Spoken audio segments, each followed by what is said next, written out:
Alhamdulillahi wassalatu wassalamu ala rasulillah wa ala alihi wa ashabihi wa man tabi'ahu dah. Amma ba'd. Alhamdulillah para asatid dan asatidah yang dirahmati Allah Subhanahu wa taala. Sebelum kita mulai, kaifa halukum? Alhamdulillah. Insyaallah sehat semua ya gitu.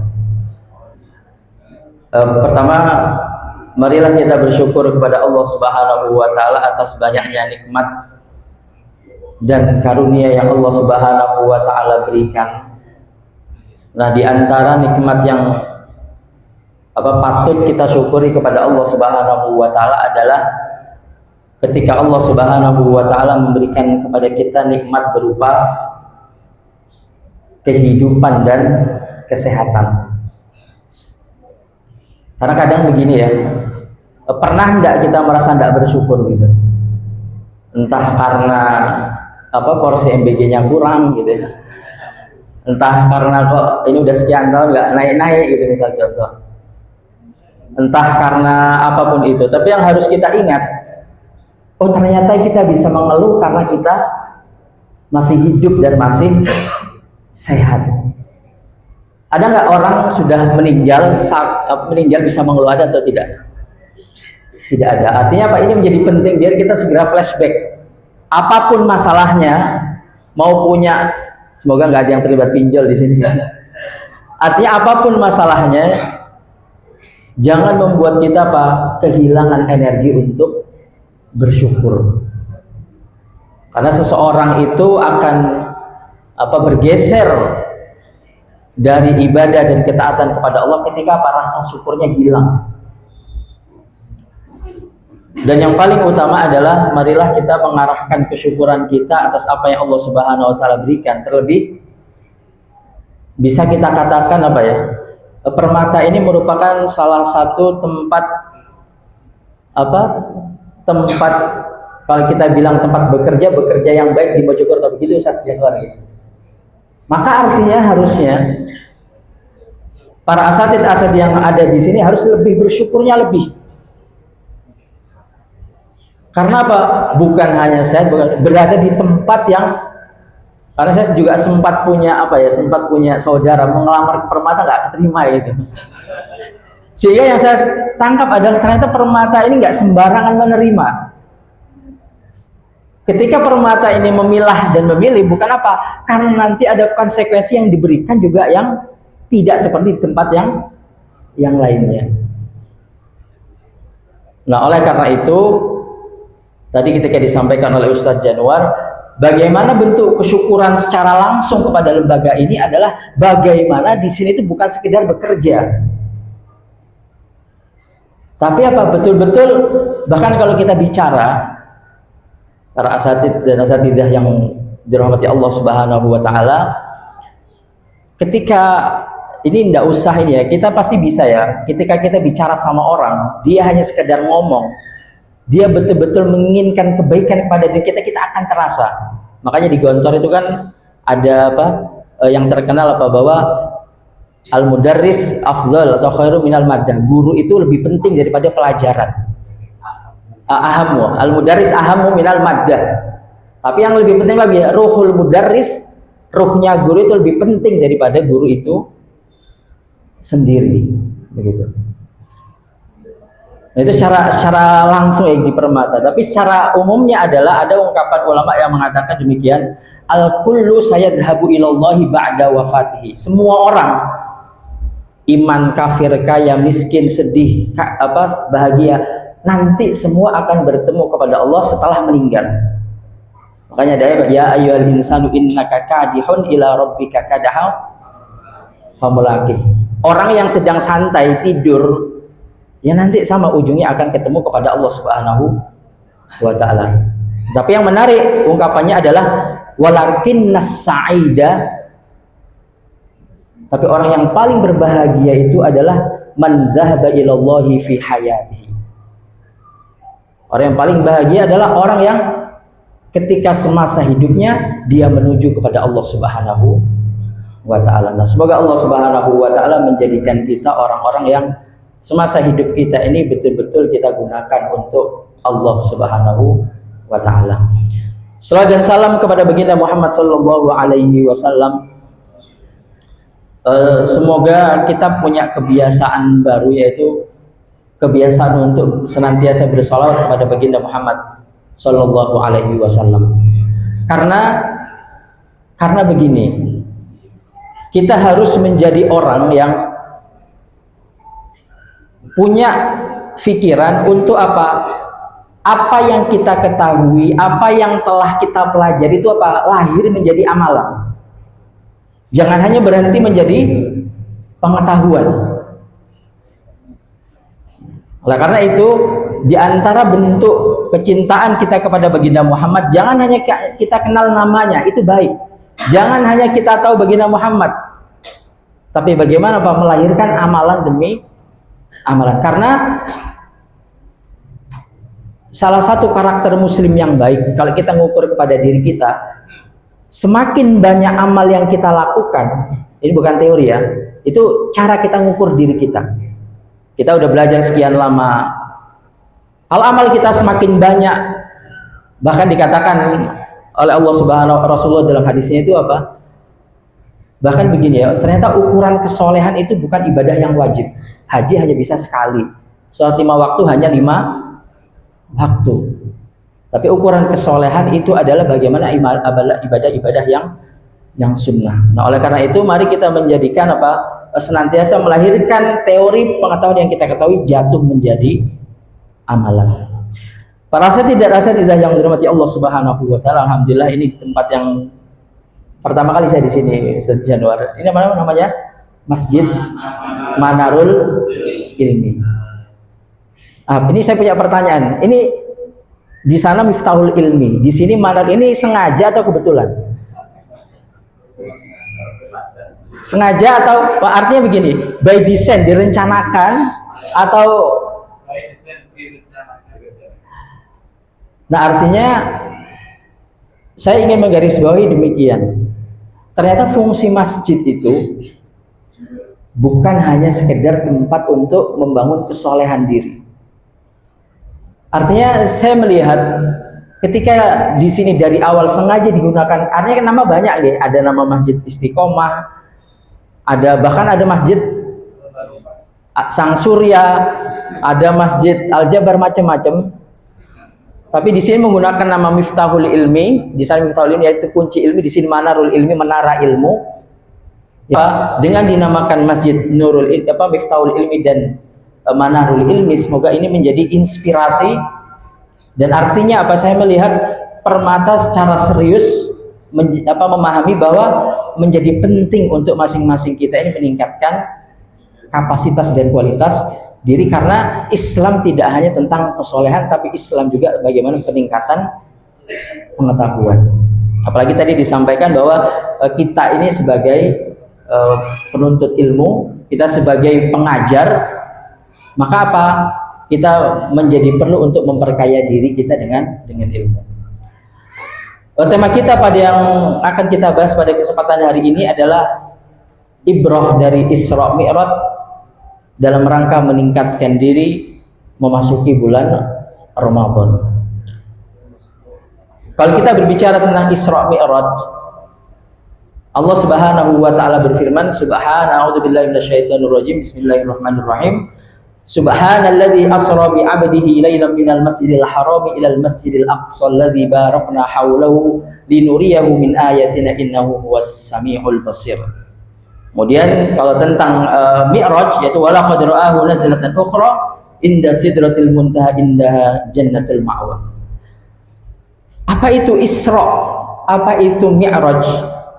Dalam bahasa sederhana para ulama menyebutkan Isra itu adalah ar-rihlah al-ardiyah, yaitu perjalanan bumi. Maka sedangkan Mi'raj itu adalah ar-rihlah as-samawiyah, yaitu perjalanan langit. Apa ibrah yang kita bisa ambil dari peristiwa Isra dan Mi'raj ini, yang kemudian nanti kaitannya dengan persiapan diri kita menuju bulan Ramadan? Kalau kita preteli ayatnya satu persatu. Subhanalladzi, maha suci Allah, asra, yang telah memperjalankan bi'abdihi, hambanya, lailam minal masjidil haram ilal masjidil aqsa alladzi barakna haulahu linuriyahu min ayatina. Dari peristiwa Isra ini saya ingin mengambil 3 POV ya bahasanya sekarang ya, gitu loh. POV gitu ya, point of view gitu. Saya belum lama, artinya POV itu artinya point of view gitu. Sepertinya kita belum kenal bahasa POV ini 5 tahun lalu, belum sih kayaknya, baru. Ada 3 poin yang ingin saya garis bawahi, yaitu dari kalimat subhanalladzi, kemudian bi'abdihi, kemudian al-masjidil aqsa. Ketika Allah Subhanahu wa ta'ala memulai peristiwa Isra Mi'raj, memperjalankan Nabi Muhammad sallallahu alaihi wasallam dengan kalimat subhanalladzi, yaitu maha suci Allah Subhanahu wa ta'ala. Allah Subhanahu wa ta'ala ingin menjadikan kita, sebelum takjub dengan bagaimana peristiwa Isra tadi apa, dimulai dengan spirit bertasbih kepada Allah Subhanahu wa ta'ala.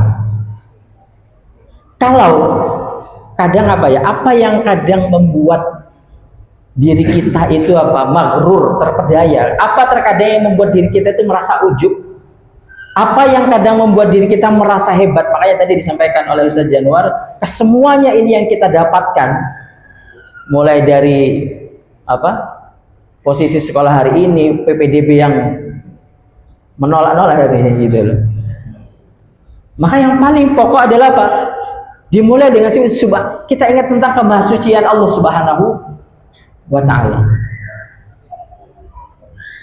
Maka Allah Subhanahu wa ta'ala ingin menjadikan kita orang yang punya kebiasaan untuk berzikir, bertasbih, memuji Allah Subhanahu wa ta'ala di segala sesuatu keadaan apapun itu.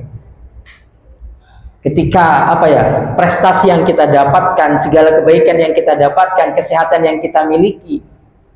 Makanya Rasulullah sallallahu alaihi wasallam itu dikatakan, kana Rasulullah sallallahu alaihi wasallam yadhkurullaha fi kulli ahwalihi. Jadi Rasulullah sallallahu alaihi wasallam itu punya kebiasaan untuk sering berzikir kepada Allah Subhanahu wa taala di setiap kondisinya. Maka spirit dari Isra ini, yaitu Isra Mi'raj ini, dari surat Al-Isra ini adalah bagaimana kita melahirkan dalam diri kita memiliki kebiasaan bertasbih.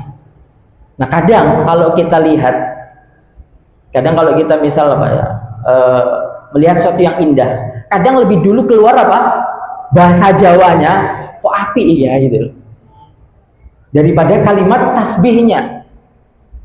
Tapi kadang ada yang mengatakan, loh Ustaz, ya ini kan kearifan lokal Ustaz, gitu loh. Awalnya kan wong Jawa, tapi beda penekanannya. Ketika kalimat yang keluar itu adalah kalimat tasbih, maka yang lebih kuat adalah dimensi ketauhidannya. Nah, maka para asatidz dan asatidzah yang dirahmati Allah Subhanahu wa ta'ala, nah bisa jadi tadi kan saya sampaikan di awal, bagaimana ketika kita punya ilmu itu jatuh lahir menjadi wasiat amal. Nah, bisa jadi kita ajarkan ke anak-anak, kalau kamu senang, jangan senang dulu tapi alhamdulillah dulu. Kalau kamu kena musibah, jangan aduh dulu tapi innalillahi dulu. Kalau kamu kesel sama orang, jangan gebrak meja dulu tapi istighfar dulu. Makanya kita perhatikan, kadang kenapa kok diri kita ini memproduksi perilaku yang kurang baik? Karena nggak didahului dengan kalimat thayyibah dulu. Kalau didahului dengan kalimat thayyibah dulu, marah pasti nggak jadi marah. Gitu. Mau senang, ingat sama alhamdulillah dulu. Gitu. Melihat yang baik, yang indah, ingat masya Allah dulu, subhanallah dulu. Bahkan kalau kalimat thayyibah ini sering terucap, itu yang akan menghalangi diri kita untuk memunculkan sikap-sikap yang kurang baik. Misal contoh hasad ya. Kenapa hasad itu muncul? Karena kita mendahulukan prasangka kita daripada istighfar kita. Coba istighfar, mau istighfar gak jadi muncul hasadnya. Maka dari peristiwa Isra dan Mi'raj ini melalui kalimat subhanalladzi, Allah Subhanahu wa taala ingin membuat kita sebelum ketakjuban yang kita dapatkan, yang kita perhatikan, kita dahului dulu dengan bertasbih dulu. Makanya kalau kita ingat, ibarat contoh begini, saya ingin menyampaikan sebuah fenomena. Betul tidak bahwa ternyata pendidikan tinggi itu tidak berbanding lurus dengan baiknya moral dan tujuan? Kalau kita lihat, ini sedikit cerita, beberapa hari lalu, pekan lalu lebih tepatnya, saya sempat ke Jakarta, ada sebuah pertemuan rihlah ilmiah kurikulum. Kurikulum itu ternyata kalau kita lihat ada dua aspek. Lebih banyak kurikulum yang bentuk akal, kecerdasan, atau membentuk karakter kira-kira. Kalau kita lihat komposisi kurikulum itu lebih banyak membentuk sisi kecerdasan, sehingga tidak heran kenapa anak ini tadi misal kok angel diomong, angel sembarang. Karena bisa jadi salah satu catatannya adalah karena dia tidak mendapatkan asupan materi kurikulum yang membentuk karakternya, tapi lebih berat kepada pembentukan logika dan akalnya. Padahal kalau kita bicara peradaban yang dibawa oleh Rasulullah SAW itu adalah peradaban moralitas. Ketika Rasulullah SAW itu diutus dengan innama bu'itsu litammima makarimal akhlak, bahkan kalau kita lihat dalam hadis Rasulullah SAW itu, termasuk dalam Quran yang jumlahnya ribuan, betul ada yang namanya al-ijazul ilmi, yaitu kemukjizatan saintifik. Tapi kalau kita lihat perbandingannya ternyata lebih banyak peradaban moralitas yang dibangun. Artinya salah satu koreksinya adalah, oh ini rahasianya kenapa kok pendidikan tinggi tidak hanya melahirkan orang yang cerdas, tapi kemudian menjadikan, kalau kata bahasanya para ulama al-adkiyaul munafiqun, kecerdasannya hanya menjadi bahkan bukan dia gunakan untuk kebaikan, bahkan dia gunakan untuk mencurangi orang lain. Makanya wahyu yang pertama, iqra bismi rabbik. Jadi yang terpenting bukan belajarnya, tapi yang terpenting bismi rabbika itu tadi. Nah, maka beriringan dengan spirit subhanalladzi asra, maka Allah Subhanahu wa taala ingin membuat kita menjadi orang yang mendahului dengan bertasbih, agar itu yang betul-betul nancap, dan ini yang bisa kita tularkan ke anak-anak. Melakukan pembiasaan sebelum melakukan apapun, ucapkan. Mau masuk kelas bismillah, mau makan berdoa. Ada kejadian yang tidak menyenangkan, innalillah. Ada yang menyenangkan, masya Allah, tabarakallah, gitu. Nah, kemudian yang selanjutnya, subhanalladzi asra bi abdihi, Maha suci Allah yang memperjalankan hambanya. Nah, para ulama mengkaji kenapa kok digunakan bahasa bi abdihi, dengan hambanya, bukan dengan bi rasulihi, bukan rasulnya, bukan pula bi nabiyihi, bukan pula nabinya. Nah, para ulama menyebutkan tentang tentang syaraful ubudiyati lillah. Jadi ketika Allah Subhanahu wa taala mengistimewakan baginda Muhammad dalam peristiwa Isra ini, bukan karena dimensi rasulnya, bukan karena dimensi nabinya, tapi dimensi seorang hamba yang dia mengabdikan dirinya kepada Allah Subhanahu wa taala. Nah, maka para asatidah dan asatidah yang dirahmati Allah Subhanahu wa taala, melalui Isra dan Mi'raj ini, semakin seseorang itu menyadari status kehambaannya. Bahkan gini, sebelum kita hari ini menjadi seorang ustadz dan ustadzah, sebelum menjadi seorang ayah, sebelum menjadi seorang pimpinan, sebelum menjadi ketua RW, sebelum menjadi ketua RT, sebelum menjadi seorang suami, sebelum nanti entah siapa tahu ada dari ustadz ini yang menjadi apa, wali kota, bupati atau kepala atau apapun itu. Ternyata kita lebih dulu mendapatkan status kehambaan dari Allah Subhanahu wa taala sebelum semua status itu. Maka dari pelajaran Isra Mi'raj ini adalah seberapa serius kita memperbaiki kualitas kehambaan kita kepada Allah. Kadang yang terjadi adalah kesibukan karena status, entah sebagai suami, kepala keluarga, kepala unit, kepala apapun itu, kadang malah melupakan status asasi kita sebagai seorang hamba Allah Subhanahu wa taala. Makanya kadang kita tidak heran ada fenomena seorang ayah yang bekerja luar biasa melalaikan ibadahnya, padahal yang harus sama-sama kita pahami adalah semakin baik kualitas pengabdian kita kepada Allah, sama sekali tidak mengurangi keaktifan kita, tidak mengurangi kebaikan kita, keproduktifan kita di sisi-sisi yang lainnya. Maka ketika di peristiwa Isra Mi'raj ini Allah menggunakan bahasa diksi bi'abdihi, maka Allah Subhanahu wa taala ingin mengingatkan, karena apa? Rasul itu hanya beberapa orang, Nabi itu hanya 125.000 orang, tapi hamba itu mengena ke semuanya. Maka inilah termasuk kalau kita lihat di surat Al-Fajr ya ayyuhat nafsul mutmainnah irji ila rabbika radiyatan mardiyah fadkhuli fi ibadi wadkhuli jannati. Nah, maka melalui peristiwa Isra dan Mi'raj ini termasuk nanti begini ya. Isra Mi'raj itu kan nanti ada sholat, ada Masjidil Aqsa, ada semuanya hal. Semua itu tergantung bagaimana kefahaman kita tentang status diri kita sebagai hamba Allah Subhanahu wa taala. Termasuk bagaimana aktivitas kita, mengajarkah itu, bekerjakah itu berbanding lurus dengan bagaimana kefahaman kita sebagai seorang hamba Allah Subhanahu wa taala.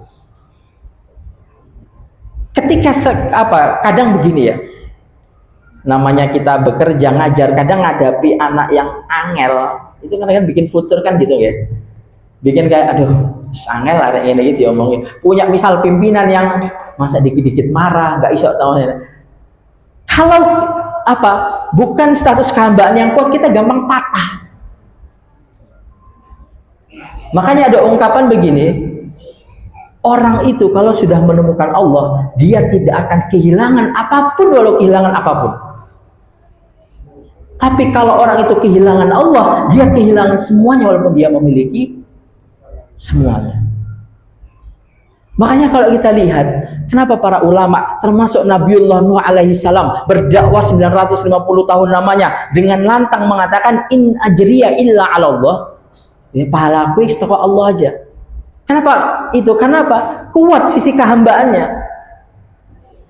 Karena beliau menyadari status saya sebelum sebagai kepala unit, sebelum sebagai apapun, sebelum sebagai ustazah, sebelum sebagai kepala desa, ketua RT, RW. Karena Rasulullah SAW ingin menegaskan bahwa ketika seseorang itu dekat sama Allah, kuat kaitannya sama Allah, maka itu yang mempengaruhi produktivitasnya. Bahkan kalau kita bicara para asatidz dan asatidzah yang dirahmati Allah Subhanahu wa taala, kadang kalau kita itu merasa kurang semangat, itu problemnya itu bukan vitamin C, D, A atau yang kurang, bukan menunya yang kurang istimewa. Bahkan kalau kita kadang merasa kita bersemangat, ketahuilah itu bukan karena sarapan yang tadi bagi kita makan, bukan juga karena minuman apa yang kita makan, tapi karena ada kondisi psikis, kondisi pikiran, kondisi hati yang itu yang akhirnya memperkuat kita. Dan tidak ada sesuatu yang bisa menguatkan, mengokohkan seseorang daripada ketika dia menyadari status sebagai kehambaannya kepada Allah Subhanahu wa ta'ala. Makanya kalau kita lihat baginda Rasulullah SAW, kita sama-sama pernah mendengar ya, baginda Muhammad itu bahkan untuk menyiasati laparnya adalah menggunakan batu. Kan kalau kita pikir kok iso ya, apa luweh kok tetap semangat dakwah. Bahkan kalau kita perhatikan juga bagi yang sudah haji ataupun umrah, semoga semuanya berkesempatan untuk haji dan umrah. Perjalanan Mekah Madinah itu walaupun naik bis kan terasa lama juga ya. Gitu. Oh, jangan kan gitu. Umrah misal oleh hotelnya saya ngatur, ayo ngeluh gitu. Sekarang bisa kita bayangkan ya. Bisa kita bayangkan kondisi seberat-beratnya kita hari ini tuh jauh lebih berat kondisi di masa Rasulullah Shallallahu Alaihi Wasallam. Tapi kenapa kok punya spirit yang luar biasa? Padahal kalau kita bicara ya, nah, saya yakin zaman Nabi itu belum ada istilah 4 sehat 5 sempurna, belum ada. Gitu. Termasuk hari ini, nah termasuk hari ini adalah apa? Pemerintah sudah berbaik hati dengan apa menyediakan MBG yang akhirnya menunya dihitung semuanya. Saya pernah lihat kayaknya dihitung semuanya ya, kadarinya lain-lain, protein dan macam-macamnya. Ini betul penunjang. Tapi jangan sampai apa kita kehilangan momentum. Kita dapat rasa enaknya, kita dapat gizinya, tapi kita tidak menemukan spirit apa yang akhirnya bisa mengkristalisasi gizi, protein, vitamin untuk betul-betul menjadi kekuatan yang positif, yang produktif. Yang itu jawabannya adalah ketika seseorang kembali bisa memahami status kehambaannya kepada Allah Subhanahu wa ta'ala. Maka ketika Allah menyebutkan bi abdihi lailam minal masjidil harami ilal masjidil aqsa, Allah Subhanahu wa ta'ala ingin mengingatkan bahwa apa? Yang Allah isra'kan, yang Allah mi'rajkan, walaupun dia seorang nabi, walaupun dia seorang rasul, tetap memiliki status kehambaan kepada Allah. Dan itulah pesan yang ingin Allah sampaikan kepada kita semuanya, agar kita betul-betul menjadi orang yang memperhatikan kualitas kehambaan dan ubudiyah kita, dan bisa mengerti bahwa apa? Syaraful ubudiyati lillah, mulianya ketika kita menjadi hamba-hambanya Allah Subhanahu wa ta'ala. Ibarat contoh apa? Saya yakin apa itu namanya Permata ini, lembaga ini pasti apa? Mendesain bagaimana agar apa? Guru-guru, asatidzah, semuanya karyawan itu apa? Tertib aturan. Bahkan kita mengerti sebuah aturan begini. Nah, apa salah satu indikator karyawan itu karyawan yang baik? Ketika apa? Dia bisa mengikuti aturan. Artinya apa? Dia mengikuti aturan. Berarti apa? Dia mengerti bagaimana apa? Siapapun dirinya, kalau sudah masuk ke sebuah sistem, dia harus sadar diri. Orang sebesar apapun, sepintar apapun, sebaik apapun, sepowerful apapun, kalau masuk ke sebuah sistem dan dia tidak bisa mengikuti, maka ketahuilah dia merusak. Dan kita tidak butuh yang demikian ini. Maka para asatidzah dan asatidzah yang dirahmati Allah Subhanahu wa ta'ala, begitu pula lah logika cara berpikir yang harus kita pakai, karena kita ini adalah hamba Allah, karena kita ini adalah ibadullah, abdullah. Maka sisi ini yang harus kita perbaiki dalam diri kita. Kadang kita apa itu namanya, misal diadakan pelatihan, kadang kan gitu untuk meningkatkan, mengupgrade skill guru, mengupgrade skill pengajaran, skill administratif, keahlian ini dan itu. Nah, tapi yang harus kita ingat adalah sudah seberapa serius kita mengupgrade status kehambaan kita, karena nanti ketika kita bicara Ramadan itu berkaitan erat, bukan apa? Bukan makanan. Kadang kan begini ya, terutama yang ustadzah ya, ibu-ibu, Ramadan udah heboh. Hari pertama sahurnya apa? Nah, itu. Bukanya apa? Termasuk udah cari nanti ayo booking di mana tempat untuk buka bersama gitu. Tapi ternyata kualitas Ramadan bisa kita dapatkan itu sekarang pertanyaan saya gini. Yang sahur makai rendang sama makai tempe sama nggak laparnya nanti? Ya sama. Mau kita meneliti apakah rendang itu punya efek dalam meningkatkan kualitas Ramadan? Ini nggak ada. Kita mau cari pakai taman, nggak ada hubungannya. Karena apa? Keberkahan Ramadan yang bisa kita dapatkan, kebaikan bulan Ramadan itu tidak ada berhubungan langsung dengan apa yang kita makan, tidak berhubungan langsung dengan apa yang kita konsumsi, tapi itu berhubungan langsung bagaimana apa? Kita mengenal status kehambaan kita kepada Allah Subhanahu wa ta'ala.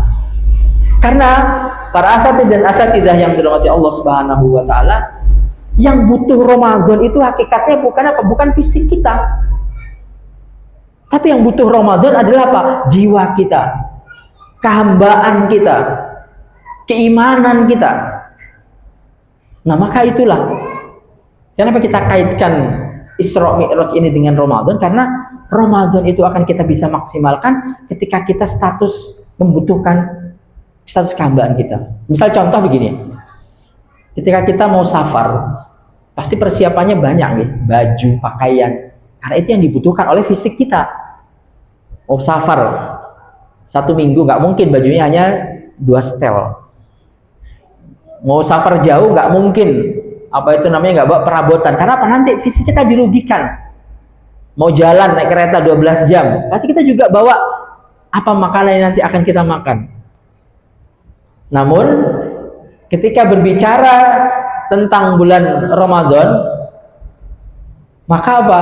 Yang bisa mengerti tentang kebutuhan akan Ramadan itu bukan fisik kita, tapi apa? Tapi status kehambaan kita kepada Allah Subhanahu wa ta'ala. Makanya Ramadan itu apa? Hanya menjadi bulan yang menarik bagi orang yang mengerti dia hamba yang butuh akan rahmat, maghfirah, dan pahala dari Allah Subhanahu wa ta'ala.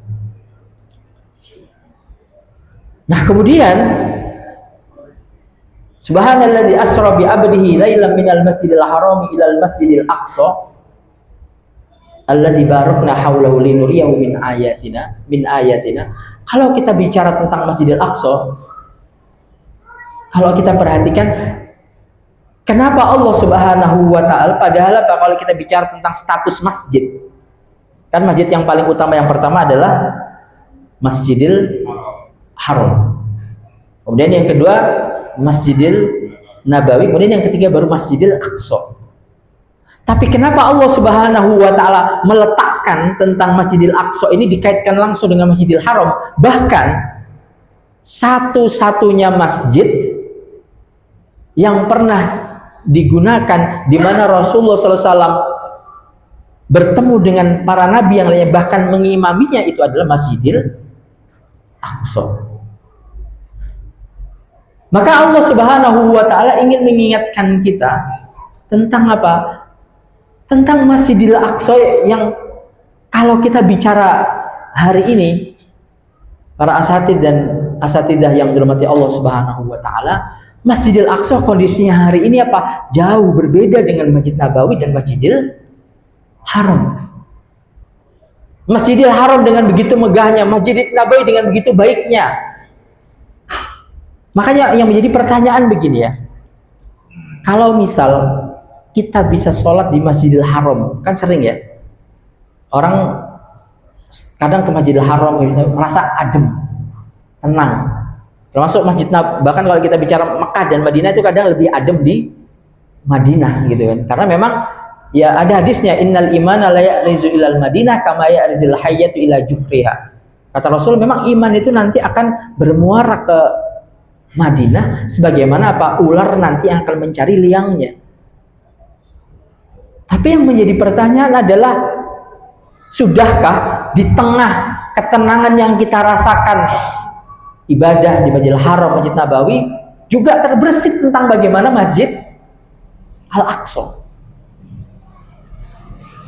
Apalagi kalau kita bicara hari ini para asatid dan asatidah yang dirahmati Allah Subhanahu wa ta'ala, ketika Rasulullah Shallallahu Alaihi Wasallam mengimami para nabi di Masjidil Aqsa, apa pesan yang ingin disampaikan? Pesan yang ingin disampaikan adalah apa?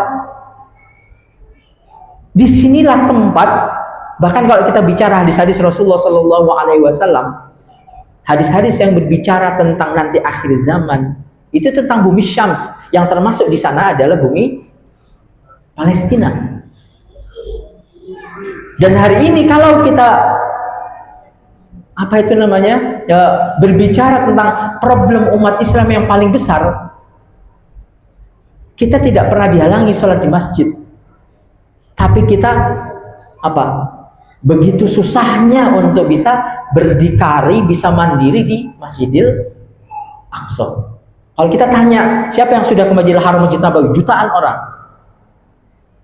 Tapi siapa yang sudah ke Masjidil Aqsa? Udah, kita nggak bisa bicara.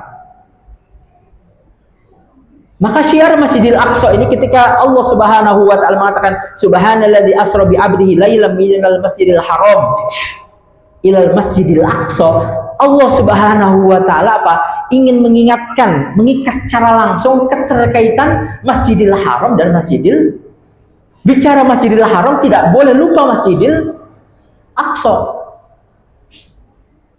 Tapi kalau kita lihat betapa banyak orang terkadang tenggelam dalam euforia kesalehan dirinya, melalaikan yang ilahi. Makanya kita punya istilah muslih ya. Kita nggak boleh jadi orang yang soleh, tapi kita harus jadi orang yang muslih. Apa itu orang yang muslih, soleh? Kalau orang yang soleh itu adalah orang yang hanya memperhatikan kebaikan dirinya sendiri.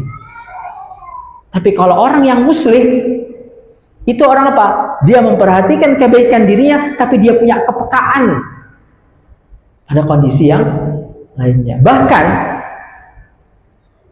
pahala menjadi muslih itu bisa melebihi pahala soleh. Karena orang itu kalau hanya soleh, dia hanya akan mendapatkan pahala dari apa yang dia lakukan sendiri. Tapi ketika orang itu menjadi muslih, maka dia menjadi orang yang menginspirasi, mengingatkan, menginisiasi, mempelopori bagaimana orang yang lain melakukan kebaikan. Dan Rasulullah SAW mengatakan man dalla ala khair falahu ajru mithlu fa'ilhi. Barang siapa yang menunjuki kepada sesuatu, maka dia mendapati pahala yang serupa. Nah, bahkan yang menarik, para asatidah yang dirahmati Allah Subhanahu wa taala, ternyata penghafal Quran paling produktif di dunia saat ini ada di Palestina. Dan Palestina itu merupakan potret bagaimana orang, terutama yang ada di Gaza, orang-orang yang status kehambaannya itu tertanam dengan baik. Kita bisa lihat Israel itu kan kurang luar biasa hebatnya, canggihnya. Tapi kalau kita tanya, bahkan begini, itu yang saya sampaikan ya, ketika kita mendapatkan status kehambaan kita, fokus membangun status kehambaan kita, tidak mengurangi produktivitas kita bisa lihat pertanyaan yang masih sulit untuk dijawab sampai hari ini adalah gimana caranya kok orang-orang yang di Gaza itu kok bisa membuat artileri yang sebegitu luar. Ini nggak masuk di akal kok dipikir. Alatnya dapatnya dari mana? Ininya dari mana?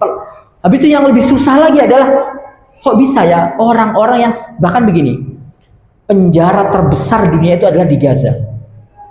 Saya seingat waktu saya masih di Mesir itu, orang itu di Gaza kalau dia walaupun penyakit kronis, untuk bisa berobat itu harus nunggu yang namanya izin dari kantor presiden dan dari kantor intelijen.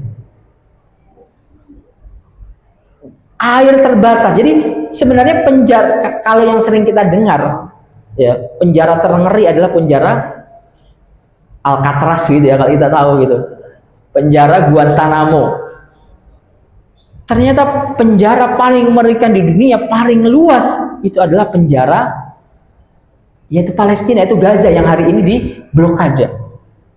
Kalau kita muncul pertanyaan, orang yang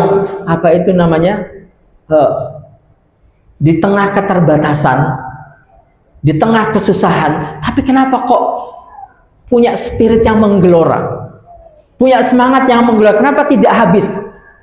Maka jawabannya adalah yaitu tadi bi'abdihi. Mereka adalah orang-orang yang betul-betul bahkan yang menarik adalah di sana ada kisah yang sempat viral, ada seorang ibu yang kehilangan suami dan 5 anaknya. Tapi yang muncul dari dia ketika kehilangan yang semacam ini bukan nangis tapi malah bahagia. Makanya kita harus ngaca. Kalau kita misal membayar parkir kehilangan duit 10.000. Waduh, jadi 10.000 kena gawe bayar parkir itu kadang ngeluni suwe ilang ya. Saya kepikiran jalan ngelihat pentol jani sak tuku pentol kepikiran. Jadi kesel lagi. Atau kehilangan uang 100.000. Harusnya bisa nraktir anak dan istri. Tiap kali ngelihat tempat gerundil gurung hilang gitu. Artinya apa? Bisa jadi kenapa hal itu kadang begini ya. Ini yang harus kita pahami. Kan ada doa begini ya. Allahumma inna na'udzubika minal hammi wal hazan wa a'udzubika minal ajzi wal kasal wa a'udzubika minal jubni wal bukhl wa a'udzubika min ghalabatid daini wa qahrir rijal. Kita sadar atau tidak, di antara hal yang mengganggu produktivitas kita itu adalah sedih, malas, dan lain-lain. Dan kapan itu akan terjangkit dalam diri seseorang? Yaitu ketika itu tadi. Ketika status kehambaannya lemah. Sehingga susah untuk memahami ketika seseorang mendapati Allah, dia tidak kehilangan apapun walaupun kehilangan semuanya. Dan ketika seseorang kehilangan Allah, dia kehilangan apapun walaupun di tangannya ada semuanya. Maka Masjidil Aqsa ini, para asatidah yang dirahmati Allah Subhanahu wa taala, adalah syiar bagaimana Allah Subhanahu wa taala sedari awal mengikatkan Masjidil Aqsa ini dengan Masjidil Haram, tentang ikatan tauhid. Maka artinya apa? Nah, perlu di dalam diri kita ini ketika berbicara tentang Isra dan Mi'raj, bahkan kalau kita perhatikan, kita kan Isra Mi'raj itu bukan kali pertama bagi kita ya, berkali-kali. Tapi pertanyaannya adalah seberapa sering ketika bicara Isra Mi'raj yang dibahas adalah Masjidil, walaupun sepintas. Kadang tidak terbahas, kadang tidak tersampaikan. Padahal hari ini kalau kita bicara Isra Mi'raj, sholat sama Masjidil Aqsa, lebih banyak orang yang tidak peduli kepada Masjidil Aqsa daripada orang yang tidak sholat. Betul, banyak yang tidak sholat, tapi lebih banyak lagi yang tidak peduli kepada Masjidil Aqsa. Bahkan kita mendengar, melihat orang yang mengatakan dirinya Muslim dengan mengatakan apa? Lu ngapain? Masjidil Aqsa, kita orang Indonesia, kita orang ini. Padahal kalau kita bicara bagaimana Indonesia ini meraih kemerdekaannya, dulu Kiai Haji Agus Salim sampai ke Mesir, sampai ke Palestina, ke Mufti Palestina untuk minta yang namanya kemerdekaan. Nah, oleh karena itu ketika kita bicara Masjidil Aqsa, ini bukan hanya soal isu politik, tapi ini apa? Bicara tentang isu tauhid yang dari awal oleh Allah Subhanahu wa taala sudah digambarkan. Karena begini, ketika orang tidak bicara tentang Masjidil Aqsa, tidak menghidupkan syiar Palestina, pasti apa? Bicara aja enggak, gimana bisa merasa senasib sepenanggungan. Padahal Rasulullah sallallahu alaihi wasallam dalam hadisnya ada menyebutkan dua bagaimana karakter mukmin. Yang pertama adalah matsal mu'minina kal bunyan. Muslim itu sebagai bangunan, atau dalam hadis lain apa itu namanya, di dalam hadis lainnya, tarol mu'minina fi tarahumihim wa tawaddihim wa ta'atufihim kama salil jasadi idza ishtaka udhun tada'alu sairus jasadi bisari wal umma. Hubungan kita dengan muslim satu yang lain itu seperti sebuah anggota badan. Maka ketika kita bicara tentang Masjidil Aqsa, kita sedang bukan hanya berbicara tentang politik, bahkan ini bukan itu yang utamanya. Tapi ini apa? Tentang syiar yang sudah Allah Subhanahu wa taala sedari awal tegaskan. Sedari awal sudah Allah sebutkan secara tersurat di surat Al-Isra ini. Linuriyahu min ayatina innahu huwas samiul basir. Kemudian tentang mi'rajnya Rasulullah sallallahu alaihi wasallam, di mana ketika Rasulullah sallallahu alaihi wasallam ini melakukan mi'raj, tadi kan kita perhatikan ya bahwa apa itu namanya, Isra itu adalah ar-rihlah al-ardiyah, perjalanan darat, perjalanan bumi. Sedangkan mi'raj itu adalah apa? Ar-rihlah as-samawiyah, perjalanan langit. Kalau kita perhatikan ada dua dimensi yang berbeda, satu bumi, satu langit. Dimensi apa yang kita perhatikan di sini? Seolah-olah Allah Subhanahu wa taala ingin memberikan sebuah pesan. Bahkan kalau kita lihat Rasulullah itu kemana? Ke Sidratul Muntaha. Yaitu pesan untuk apa? Seseorang bagaimana kita Pak? Melepaskan sisi-sisi ketanahan, sisi-sisi kerendahan untuk apa? Untuk irtiqo, naik kelas kepada keimanan, kepada nilai-nilai yang luhur. Makanya kapan seseorang itu akan berat ibadah? Ketika apa? Sisi berat sama pekerjaan, memilih rasa malasnya. Kapan seseorang itu susah? Apa itu namanya? Untuk baik. Ya ketika apa? Sisi tanah. Jadi kan kita ini manusia ini kan diciptakan oleh Allah Subhanahu wa taala dari tanah. Datangnya Islam itu di mana? Datangnya Islam itu apa? Ingin membersihkan kita dari sisi-sisi ketanahan yang kurang baik dan untuk diangkat oleh Allah Subhanahu wa taala kepada sisi-sisi samawi tadi itu. Makanya pelajaran melalui Isra Mi'raj ini Allah Subhanahu wa taala, bahkan ada hadis ya, innallaha thayyibun la yaqbalu illa thayyiba. Allah itu maha baik dan Allah itu tidak menerima kecuali juga yang baik. Artinya apa? Kalau kita juga sama-sama mengerti, kenapa kita kok diminta untuk beristighfar? Agar apa? Menghilangkan segala dosa, menghilangkan segala salah yang kemudian nanti apa? Akan dipantaskan untuk masuk ke dalam surga Allah Subhanahu wa taala. Nah, maka peristiwa Isra dan Mi'raj ini yang kemudian nanti salah satu syariat yang turun adalah sholat. Nah, ini termasuk menjadi penting adalah bagaimana apa? Sholat itu menjadi pintu mi'raj kita kepada Allah Subhanahu wa ta'ala. Sholat itu menjadi pintu bagaimana apa? Kita melepaskan sisi-sisi keduniawian kita untuk menghadap kepada Allah Subhanahu wa ta'ala. Nah, tapi terkadang yang terjadi apa? Sholat sih weling sembarang kali kan gitu kadang. Salah enggak? Ya, enggak salah. Bahkan ulama tidak menjadikan itu sebagai syarat. Tapi apakah seperti ini sholat yang akan terus kita lakukan? Padahal sholat itu dijadikan apa? Sebagai representatif dari mi'rajnya Rasulullah Shallallahu Alaihi Wasallam. Jangan sampai Allahu Akbar, kebesaran kalimat Allahu Akbar ini kita reduksi, kita kecilkan. Jadi kita kehilangan sholat yang harusnya menjadi pintu membangun hubungan sama Allah, kita menjadi kebingungan loh, pengen dia hubungannya gitu, kok gak nemu-nemu gitu misal contoh.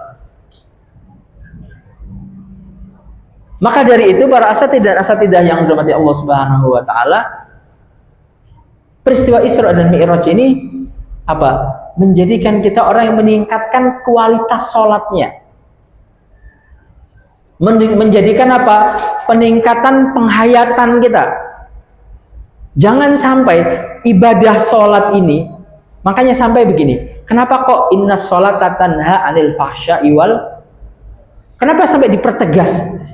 Karena sholat itu bukan hanya untuk sholat. Sholat itu ada goalnya, ada endingnya, ada tujuannya. Harusnya sholat kita itu memperbaiki produktivitas kita. Makanya kenapa Rasulullah SAW itu sangat sering sholat. Bahkan digambarkan dalam hadis itu apa? Rasulullah itu sama Bilal, kalau sedang perjalanan, ya Bilal arihna bis sholat. Ya Bilal, senangkan aku dengan sholat. Bahkan Rasulullah dikatakan, wa ju'ilat qurratu ainin li fi sholat. Pelipur laraku itu karena Rasulullah memahami bahwa apa? Sholat itu berbanding lurus dengan peningkatan produktivitas. Kalau kita sholat tapi malas-malesan, itu berarti kita tidak betul-betul memahami mana mi'raj yang diinginkan dari sholat yang diinginkan oleh Rasulullah Sallallahu Alaihi Wasallam. Yang perlu sama-sama kita ketahui para asatid dan asatidah, ibadah dalam Islam itu wasilah walaisat ghoyah. Semua ibadah yang kita lakukan, ketika kita tidak bisa mencapai tujuannya, esensinya, ya maka kita akan kehilangan ruh ibadah itu. Makanya yang secara tersurat itu di dalam Al-Quran apa? Ketika Allah berbicara tentang ini ibadah kurban, la yanalallaha luhumuha wala dima'uha walakin yanaluhut taqwa. Orang itu ketika kurban, bukan intinya kurbannya, bukan intinya mengalirkan darahnya, bukan intinya ininya. Bahkan kita juga lihat, ya ayyuhalladzina amanu la tubtilu shadaqatikum bil manni wal adza. Kalau memang ibadah itu intinya ibadahnya, ngapain ada ayat ini? Yang penting kan melakukan ibadah, yang penting melakukan sholat, yang penting puasa, yang penting bukan itu. Tapi ibadah dalam Islam itu adalah wasilah perantara yang ingin mengingatkan kita agar bisa mencapai ketinggian pribadi itu tadi. Maka melalui mi'rajnya Rasulullah Sallallahu Alaihi Wasallam adalah sebuah pengajaran, pembelajaran untuk bagaimana kita semakin hari semakin lama menjadi orang yang sedikit demi sedikit melepaskan sisi-sisi kekurangan kita untuk menuju kepada kemuliaan. Nah, kemudian pelajaran yang ibrah yang bisa kita ambil, apa hikmah ketika Rasulullah Shallallahu Alaihi Wasallam itu dimi'rajkan oleh Allah.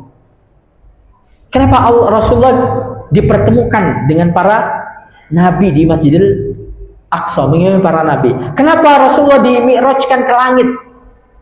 Bahkan walaqad ra'ahu nazlatan ukhra, di mana Rasulullah melihat Jibril dalam bentuk rupa yang sebenarnya. Rasulullah melihat inda sidratil muntaha, melihat sidratul muntaha, melihat bagaimana surga. Nah, para ulama mengatakan intiqal min ilmil yakin ila ainil yakin. Karena Allah Subhanahu wa taala ingin meningkatkan Rasulullah SAW dari yang sebelumnya yakin kepada Allah, punya ilmu yang meyakininya, naik tingkat kepada ainul yakin, yaitu melihat secara langsung. Kan kalau kita lihat yang namanya pengetahuan itu kan begini ya. Pertama, tidak tahu menjadi tahu, ragu menjadi tahu. Kalau misal contoh ada informasi, insya Allah nanti tiap tahun yang diberangkatkan umroh 10 gitu misal contoh, dari permata ini gitu misal. Ini tapi masih obrolan antar ustadzah aja, kan belum yakin ya. Ini paling kabar burung gitu loh.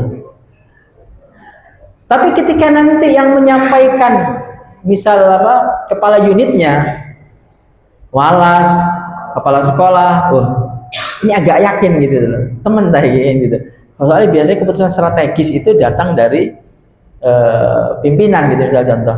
Tapi ketika yang menyampaikan dari yayasan Ustadz Januar, nah itu udah ilmu yakin. Apa mana ternyata betul tiap tahun diberangkatkan 10. Sekarang berapa yang berangkat tiap tahun? 4. Misal 10. Itu udah ainul yakin banget ini. Oh berarti benar 10, berarti sing budal tiap tahun gitu kira-kira. Ketika kita bicara keimanan, begitu juga para asatid dan asatidah. Kalau kita masih di tahap yakin sama Allah, yakin sama Rasulullah, bagaimana meningkatkan kapasitas menjadi ilmu yakin? Makanya tujuan belajar itu laisat bimujarradil ma'rifah, bukan hanya pengetahuan. Tujuan belajar itu apa? Menanamkan keyakinan, sehingga apa? Membuat kita yakin untuk banyak ibadah, yakin untuk menjadi semakin baik. Makanya kalau kita perhatikan begini, apakah ini suatu yang mustahil? Oh tidak. Kita mungkin melihat di sekitar kita orang yang Masya Allah ibadahnya luar biasa, ininya luar biasa, padahal kalau diperhatikan ya ilmunya ya podo saja nih, ustadznya ya podo, sing dirungono ya podo, arahannya sama, apa itu namanya, BPI-nya juga sama, ininya sama, tapi kenapa kok ada yang ini tak sing wajib-wajib aja gitu loh. Ini menambah, ada yang, atau mungkin apa? Mungkin manajemen yayasan juga mengevaluasi, ada karyawan-karyawan dikasih arahan begini langsung begini. Ada yang masih dibimbing dulu.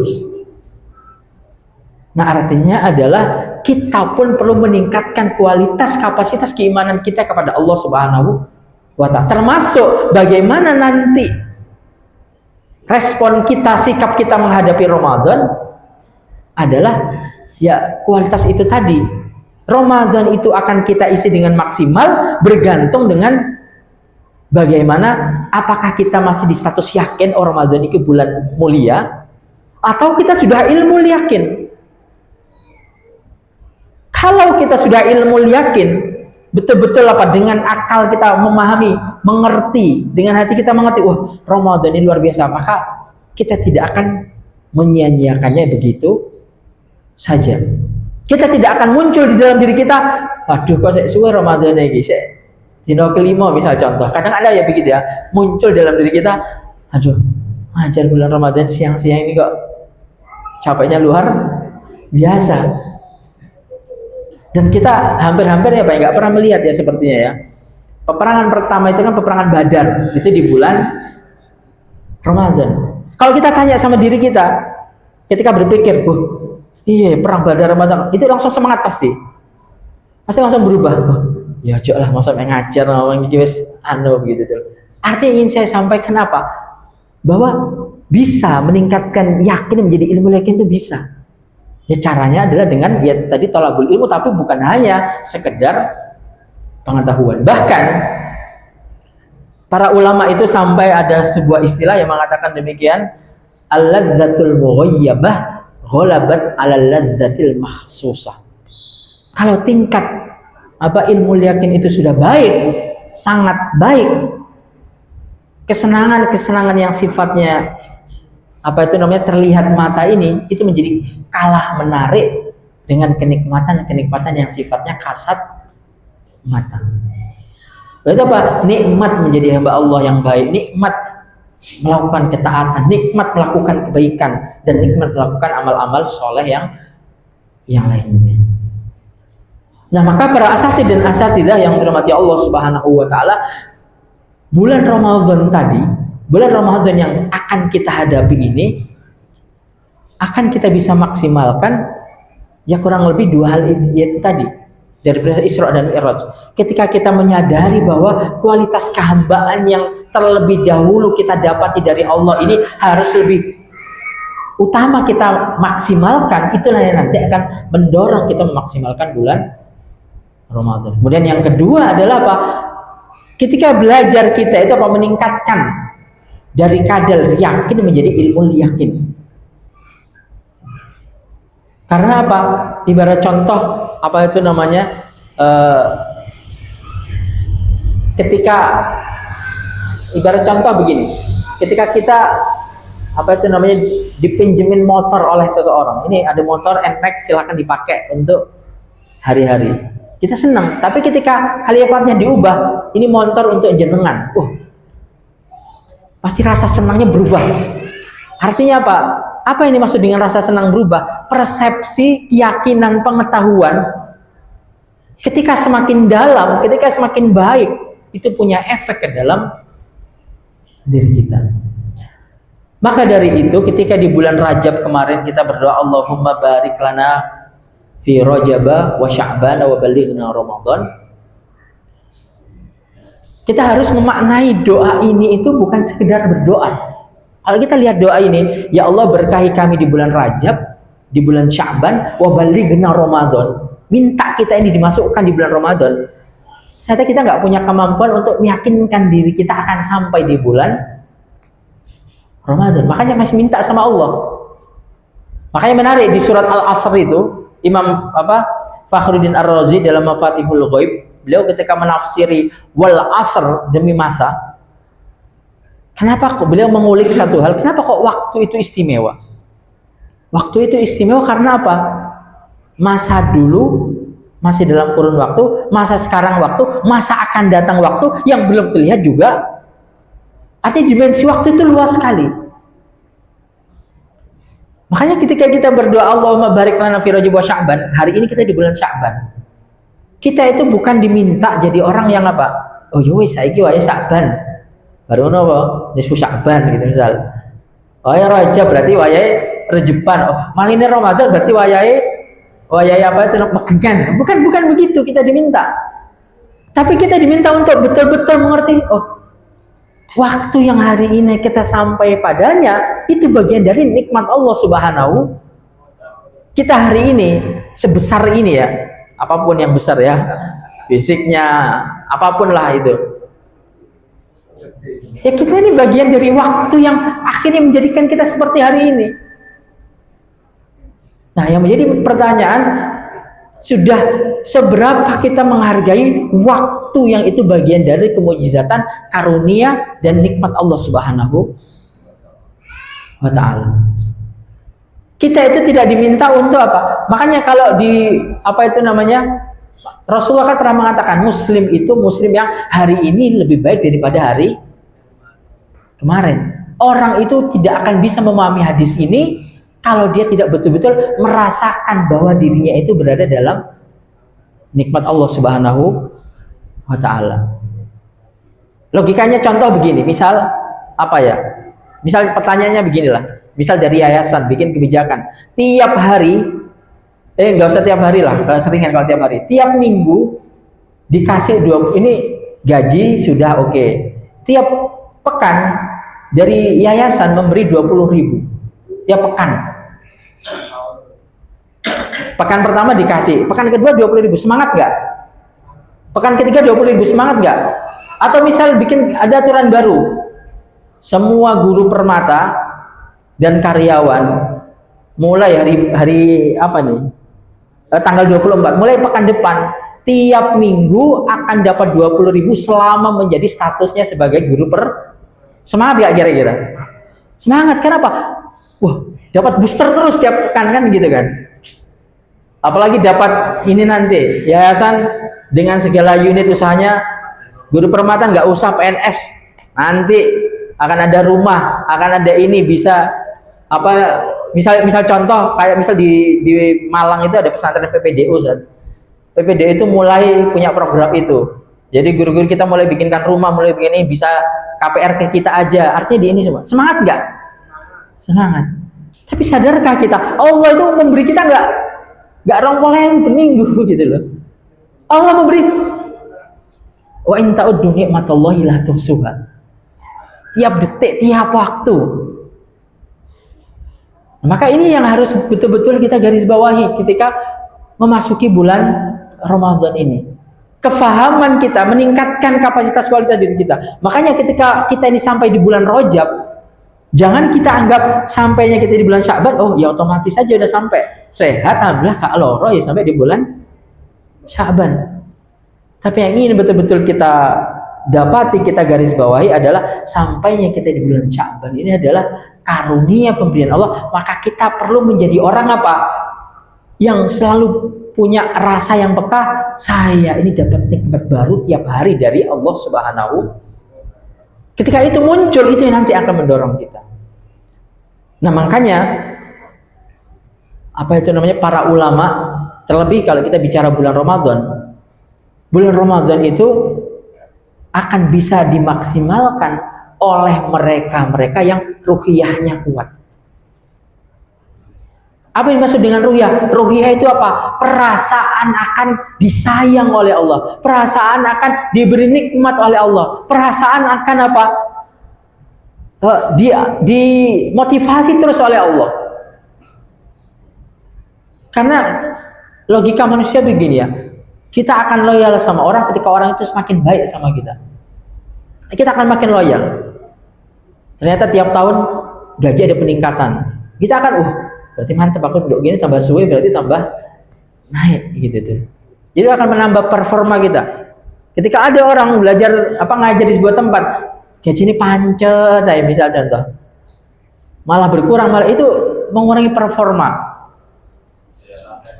Nah, maka ketika Allah Subhanahu wa taala melalui peristiwa Isra dan Mi'raj itu, Allah ingin menjadikan kita orang-orang yang kuat ruhiyahnya. Makanya kenapa di bulan Sya'ban, di bulan Rajab ini, dalam hadisnya Rasulullah SAW juga menjadi bulan yang banyak beribadah. Karena kekuatan ruhiyah itu bukan hanya kekuatan pikiran, tapi kekuatan ruhiyah itu adalah kesadaran pikiran akan Allah Subhanahu wa taala yang dibarengi dengan pembiasaan untuk melakukan amal. Makanya para ulama itu ada ungkapan yang menarik begini. Ada ulama yang mengatakan, aku tidak heran tentang rezekiku, karena rezekiku itu sudah dituliskan oleh Allah. Tapi yang aku risaukan adalah ibadahku, karena kalau bukan aku, siapa yang melakukannya? Maka dalam hal yang dicontohkan para ulama terdahulu, termasuk kenapa Rasulullah SAW di bulan Rajab, di bulan Sya'ban ini, bahkan di bulan Sya'ban ini banyak melakukan ibadah-ibadah sunnah, diantaranya adalah puasa. Karena untuk membangun kualitas ruhiyah yang baik, tidak cukup hanya dengan talabul ilmi, tapi juga dibarengi dengan yang namanya melakukan amal-amal ibadah. Karena Karena kadang begini, kita paham satu fenomena, pengetahuan itu tidak berbanding lurus dengan yang namanya kebaikan. Bahkan terkadang tidak segan-segan pengetahuan itu kita abaikan. Orang yang nggak sholat, apakah dia tahu sholat itu wajib? Sangat tahu. Orang yang riba, apakah dia nggak tahu riba itu seperti menzinai ibunya sendiri? Sangat tahu. Orang yang enggan puasa, tahu nggak dia sholat puasa itu wajib? Sangat tahu. Tapi akhirnya kenapa pengetahuan itu tidak berbanding lurus melahirkan perilaku, melahirkan amal? Karena Karena pengetahuan ini perlu diikat dengan amal-amal, dan itulah yang diajarkan oleh Islam. Makanya kita lihat para ulama Islam itu bukan hanya seorang filsuf yang berpikirnya cemerlang, berpikirnya cerdas, tapi juga tidak sepi dari amal-amal kebaikan. Makanya Allah mengatakan fa'idza faraghta fansab wa ila rabbika farghab. Maka muslim yang ideal itu adalah muslim yang berpindah dari satu ketaatan kepada ketaatan yang lainnya. Nah, maka para asatid dan asatidah yang dirahmati Allah Subhanahu wa taala, di bulan menjelang bulan Ramadan ini, adanya agenda kajian kita pada kesempatan pagi hari ini bukan hanya sekedar untuk bagaimana kita memperkaya akal dan pengetahuan kita, tapi menyadarkan kita bahwa pengetahuan itu harus kita barengi dengan pembiasaan tentang amal. Karena bulan Ramadan itu adalah bulan yang begitu menarik, begitu berharga. Nah, kalau promo Indomaret itu menarik buat kita, promo Shopee itu menarik buat kita, nah sekarang bagaimana caranya sebelum Ramadan ini kita betul-betul menanamkan bagaimana Ramadan itu sangat menarik buat kita, sehingga ketika Ramadan nanti kita betul-betul bisa memaksimalkannya dengan baik. Nah, mungkin ini yang bisa saya sampaikan, semoga menjadi pengingat untuk saya pribadi dan kita semua, dan ini menjadi forum yang dalam rangka untuk saling menasihati dalam kebaikan dan kesabaran. Wabillahi taufiq wal hidayah, wa hidayah. Wassalamualaikum warahmatullahi wabarakatuh. Saat ini berikutnya adalah sesi tanya jawab. Yang berikan pertanyaan, monggo. Baik yang di dalam maupun di luar.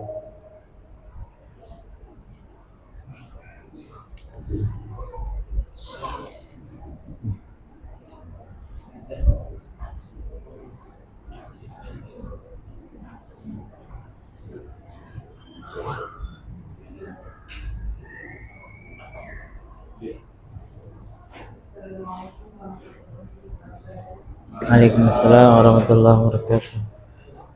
Saya Nurman dari Surabaya dan ini pertama kali saya gabung di acara kajian di Permata ini. Yang saya ingin tanyakan Ustaz, kan ini saya inginkan alhamdulillah menghafal Al-Quran, dan saya ini orangnya itu bukan yang bagaimana cengeng gitu. Dalam mendidik anak itu terkadang saya itu mengeluh, kok seperti ini ya? Apakah anak saya nanti terlalu khawatir, terlalu khawatir, apakah anak saya telah bisa mengikuti seperti apa yang saya lakukan selama ini, apa tidak? Sampai di titik ini saya menitipkan anak saya itu di salah satu pesantren di Kediri, masih 5 tahun usianya. Setiap 2 minggu sekali saya jemput pulang 3 hari saya berangkat.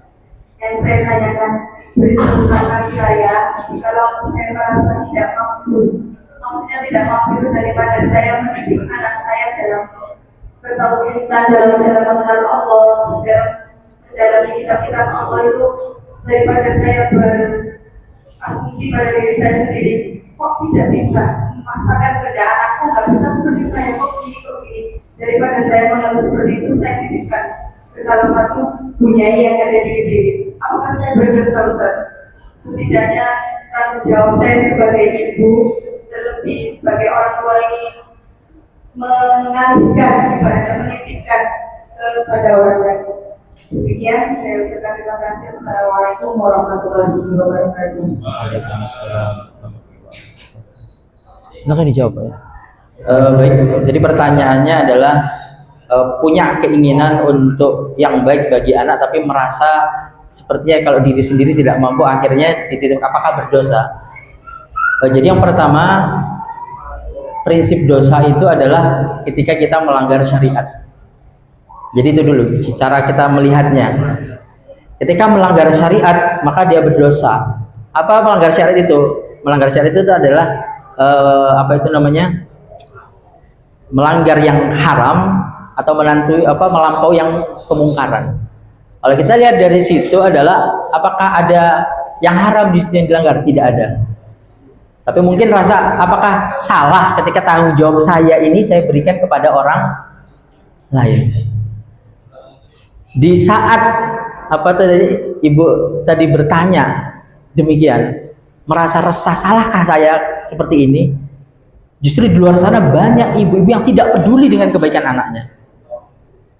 Ada ibu-ibu yang justru merasa baik-baik saja anaknya nggak pakai jilbab, bahkan nggak pernah terbenam di otaknya, di akalnya, gimana anak saya ini biar bisa dekat dengan Al-Quran.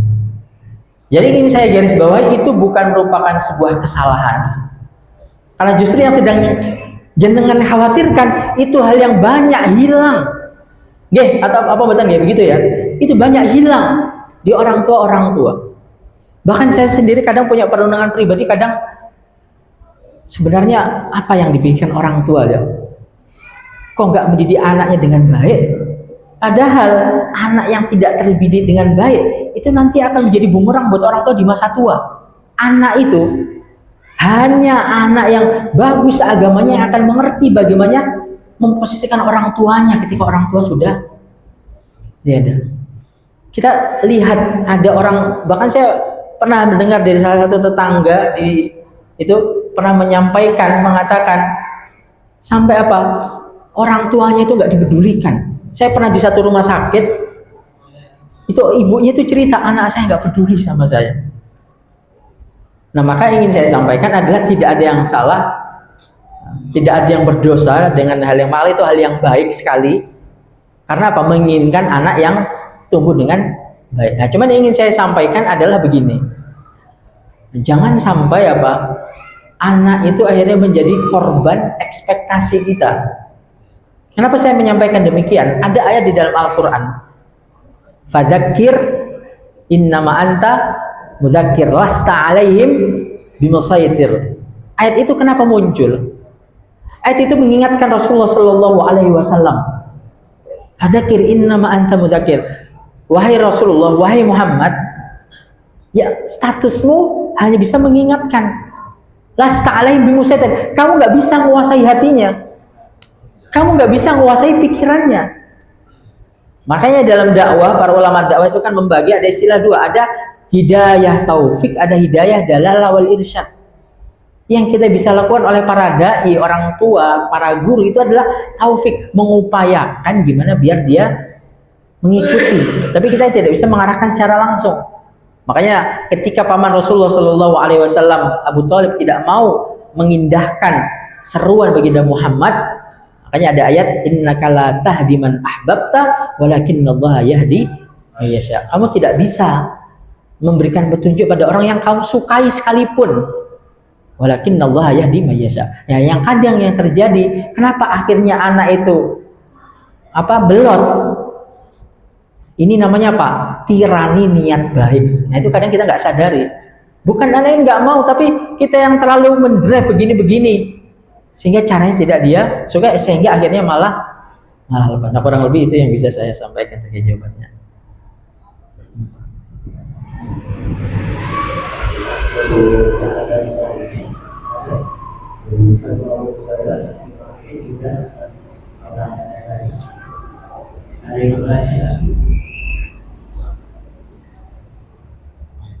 Atau sudah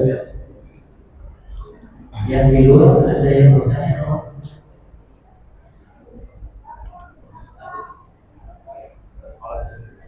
Kalau ya, Baik, kita istighfar dulu 3 kali. Astagfirullahaladzim, astagfirullahaladzim, astagfirullahaladzim. Allahumma salli ala sayyidina Muhammad wa ala alihi wa sahbihi wa sallim. Walhamdulillahi rabbil alamin. Hamdan na'imin, hamdan syakirin, hamdan yuafi ni'amahu wa yukafi'u mazidah. Ya Rabbana lakal hamdu kama yanbaghi li jalali wajhika wa 'azimi sultanik.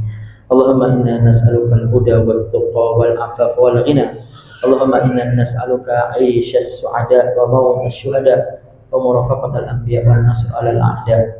Allahumma aslih lana dinana alladhi huwa ismatu amrina wa aslih lana dunyana allati fiha ma'ashuna wa aslih lana akhiratana allati fiha ma'aduna waj'alil hayata ziyadatan lana min kulli khair wal mauta rahatan lana min kulli syarr. Allahumma barik lana fi Rajab wa Sya'ban wa ballighna Ramadan. Allahumma yassir umura muassasati Permata Kota Mojokerto ya Rabbal Alamin. Allahumma barik fi asatidatihi wa asatidhi. Allahumma barik fi arzakihim wa fi a'marihim wa fi a'malihim ya Rabbal Alamin. Rabbana wa atina ma wa'adtana ala rusulika wa la tukhzina yawmal qiyamah innaka la tukhliful mi'ad. Rabbana atina fid dunya hasanah wa fil akhirati hasanah wa qina adzaban nar.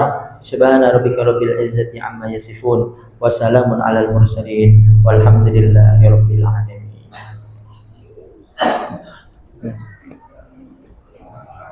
Alhamdulillah saya masih tematik pada webinar ini berjalan dengan baik. Kami sampaikan jazakumullah khairan kepada